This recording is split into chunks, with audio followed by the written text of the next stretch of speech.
We're talking with Max Lucado today at SOS Radio. How are you? I'm good. Hello from San Antonio, Texas. It has been such a strange season. We have hurricanes. We have wildfire on the West Coast. Obviously, COVID still lingering in whatever length this is going to be. But it's kind of hard to keep hope alive in a season like this when it just feels like it's just prolonged and we kick the can down the road again and again and again. You know, those like if you're wanting to read a book or you get online to see recommendations of a movie and they have those options for 5 stars, right?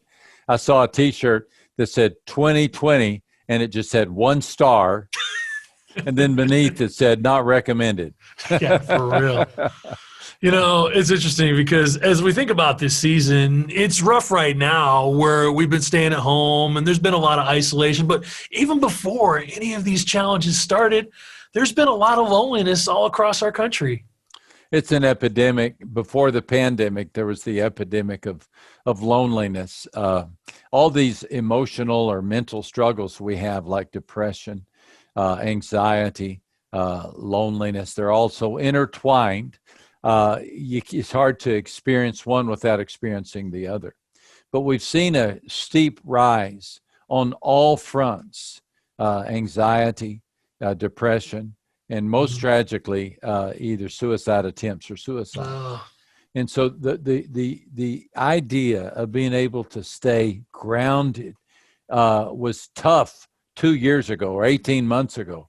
But boy, this year, it has really been challenging for people to find their bearings. And this loneliness, we've come to even understand more during this pandemic.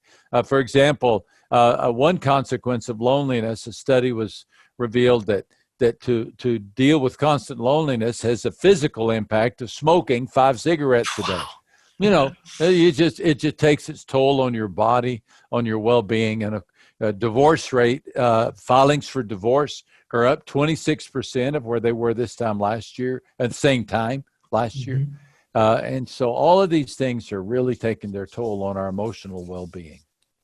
I don't know. What do you suggest we do when we just feel like, okay, I'm feeling empty? I feel like, you know, as much as we're filling up our well, it's depleting just as fast through the season. Yeah. That's a great question. I think the Bible's teaching on loneliness is slightly different than the societal teaching on loneliness. So there's much out there that's really helpful to help us develop good, long-lasting relationships. But the thing that the Bible says that people don't say often is that loneliness is first dealt with by having a relationship with God, and then a relationship with others. Jesus said that the most important teaching is to love the Lord your God with all your heart, soul, mind, and strength. And then the second one is to love your neighbor as yourself. We skip to the second one and possibly dismiss the first one. But the first one is essential, and here's why. If I let God love me, and if I love God, then my well-being does not depend upon my horizontal relationships with those whom I love or those with whom I may disagree. But if my well-being depends upon how people treat me, how I'm accepted, then I'm setting myself up for some disappointment. So the real key is to let that vertical relationship with God be what sustains you. And once that's there, you'll have healthier relationships with other people, because there's not a human on the planet who can give you what you really need. They're not out there. They can help you, but they can't meet your deepest need. And so that's why we begin with a relationship with God first, and then relationships with others second. It's so interesting, too, because when you start dating and you think like, okay, I want to get married someday. And a lot of times we have this false sense that our spouse is going to be that person for us and we're never going to feel lonely ever again. And we forget that there's a hole in our heart that's only big enough for God. And we try to replace it with other things and with people and relationships and fun. And you realize, like, wait a second, like, I'm not the central narrative to this story. Good word. Jesus is. Good word. Yeah, good word. And we place unrealistic expectations on people. when we expect them, to be that person in our life. That's why there's so many people who look back on their childhood and they say, my parents were not good parents, or my friends were not good friends, or my siblings rejected me, or everybody's against me. And I'm not minimizing, the way people let you down.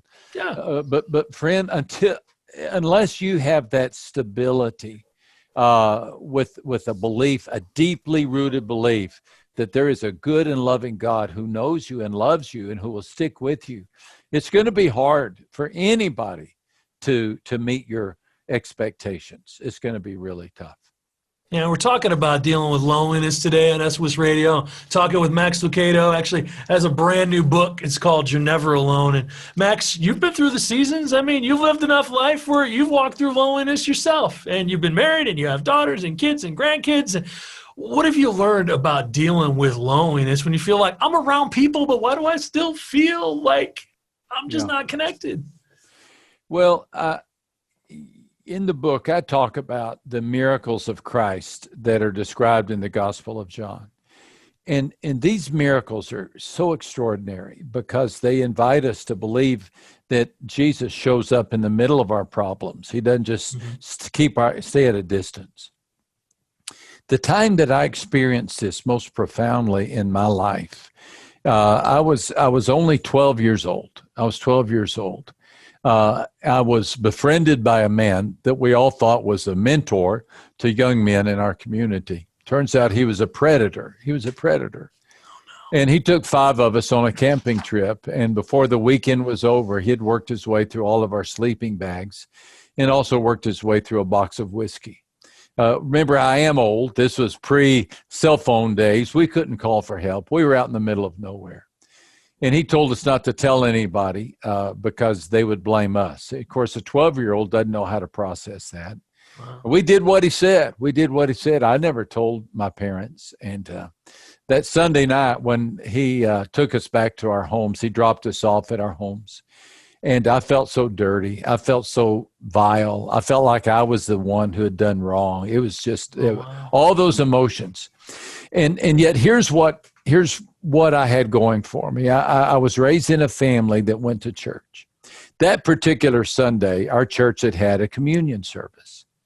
I knew it. My parents talked about it that night, talking about what a wonderful thing it was. And I thought, I wish I'd been there. After my parents went to bed, I climbed out of bed and I went into the kitchen. I was freshly bathed. I had on my pajamas. And I staged my own communion service. And not with bread and wine. All I could find was potatoes and milk, but that would have to do. And there I was, a little 12-year-old, redheaded, freckle-faced 12-year-old, and I celebrated the resurrection, death, burial, and resurrection of Christ. At that moment, I sensed the appearance of Jesus Christ in my kitchen. It was so profound that I knew in an instant that he would be with me for the rest of my life. And I have turned to that story often because I can speak with conviction that wherever you are today, wherever you are, you're not alone. Jesus, I don't know why Jesus allowed that weekend to happen, but I do believe he took that evil and he turned it into something good because it became a seed out of which faith has grown in my life. Wow. And so if you feel all alone, cry out to Christ, ask him to meet you there. Now, will you feel him like I did? I hope so. But if you don't, that's okay. That's okay. Sometimes we don't. But just cry out to him. Invite him to meet you in that moment, in this loneliness, in this terrible year, and let him bring healing into your life. Wow. Well, thanks for sharing that story. I really hope that encourages some other people that have been walking through similar situations and just feel like, I don't know how to heal from this. I have something that just I can't shake, and I have all these why questions that I don't know how to deal with because I was a child and didn't process it then and still have a hard time processing it now as an adult, No doubt. And everybody has gone through something like that.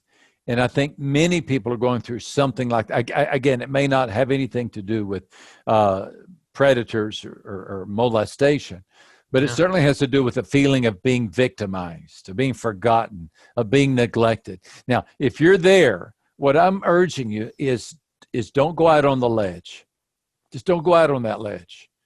Don't think that you have to face this problem all by yourself. You have a living and a loving God. And I think he has you listening to this wonderful program today, and not by accident. This is divinely ordained. This is his moment, his word for you, saying, come back, trust me. He has a better you in store, a better future for you in store. Just don't give in and don't give up. You know, unanswered prayers are hard to reconcile sometimes. And we're talking with Max Lucado today at SOS Radio. He actually has a new book. It's called You're Never Alone. And it's really about trusting in God's presence and power. You talk about miracles. And it's interesting because a lot of times in our society, we just think like, okay, there's science and there's faith. But miracles are just things that don't fit into the scientific method, right? They don't fit into the pattern of things repeating themselves. But God intervenes in life all the time. Isn't that a miracle? That's my belief. I believe he does. I believe if we open our minds to the possibility of God intervening, God interrupting, we would be amazed how many miracles. He has promised. He has promised to protect us. He has promised to lead us, promised to guide us. There are those miracles that we see every day. You know, we might call them common miracles if there is such a thing. But would you open yourself up to the possibility of God intervening, bringing blessings into your life, walking in faith with him? One of the things that I discovered as I was studying through the miracles of Jesus is that Jesus always involved people in the application of the miracle. He used servants when he turned water into wine, right? He used his disciples to distribute the bread after he multiplied the bread to feed the crowds. He even invited Martha to move the stone so was dead Lazarus could come out. And we wonder, what if the people had refused? What if Martha had said, that's too much. You're asking too much. I'm never going to do that. Or the disciples said, I'm not passing out bread. I know there's no bread in that basket. You know, or the servants have said, well, that's just water. There's no need for us to take it to the master. But every time Jesus blessed their step of obedience, it could be that what's keeping you from a miracle is that you're not taking a step of obedience, my friend. Just take a step of obedience. Take a step of faith. And you might be amazed what happens. You know, when you think about talking to God, when you're in a place where you feel isolated and you feel lonely and you feel like in the past God hasn't listened, what do you suggest for those that are feeling like, I don't know that my prayers are getting through. I feel so lonely and I just feel so disconnected. Yeah, I understand that. I feel the same often. But let's not let our feelings rule the day. Let's let truth rule the way. Yeah. And the truth is, Jesus said, I'm with you always, even to the end of the age. You know, I've been married for nearly 40 years. There are some days I really feel married. There are some days I really don't. I mean, you know, I don't think about my wife. Please don't tell her. But there's some days I feel romantic. I feel the goosebumps. But there's days I don't. Now, I am every bit as much married on the days I feel married as I am on the days I don't, because a covenant has been made. A covenant has been made between a man and a wife, a husband and a wife. Yeah. And the same is true with God. God has made a covenant. He'll be with you always to the end of the age. So some days we feel it, some days we don't. But you know what? Our feelings are secondary to the truth. That's good. That's good. And it's just so weird because I think a lot of times we know that our emotions are there and we just want to squash our emotions out. Like, I just want to live my life controlling my emotions, but we don't really get the high highs without the possibility of also having the low lows. It's like God created the emotions so we can feel and experience him and we can enjoy his creation and his presence in a deeper way, huh? Emotions are crazy things. They're delightful, you know, when they're working, when they're good. But here's the thing. Sometimes our emotions are unreliable. They're not good indices of where we really are. You know, if I don't sleep well some night, I may wake up to the greatest possible day, but because I didn't sleep well, I don't feel that great, wonderful day. Now, the day is still great. The day is still wonderful. But on those days I don't feel it, I've got to say, okay, even though I don't feel it, I'm going to believe it because I don't want to let my feelings dictate my life. That's good. Well, we're talking to Max Lucado today at SOS Radio, and he has a new book. It's called You Are Never Alone, and it just released. Thank you so much for spending some time with us today, Max. Hey, it's a great privilege. You guys keep up the work you're doing. It's so important, so needed, and God bless you. You know, it's fun when we get to chat with our favorite authors and our favorite artists, and we get to do some fun things like YouTube videos. And we have our podcast, which gets a lot of downloads. Would you consider subscribing, whether you're using the YouTube channel or you're actually listening to the audio podcast? And just click subscribe right there. Give it a rating. 5 stars really helps it so more people will see it. But if you enjoy this sort of content, it's something that we get to do just as an extra. You know, if you listen to SOS on your radio or on our SOS Radio app, you can always go deeper with the conversations. But would you consider actually supporting that with a one-time gift and giving towards that financially? It actually helps us to be able to innovate and experiment in even more ways with more content like this.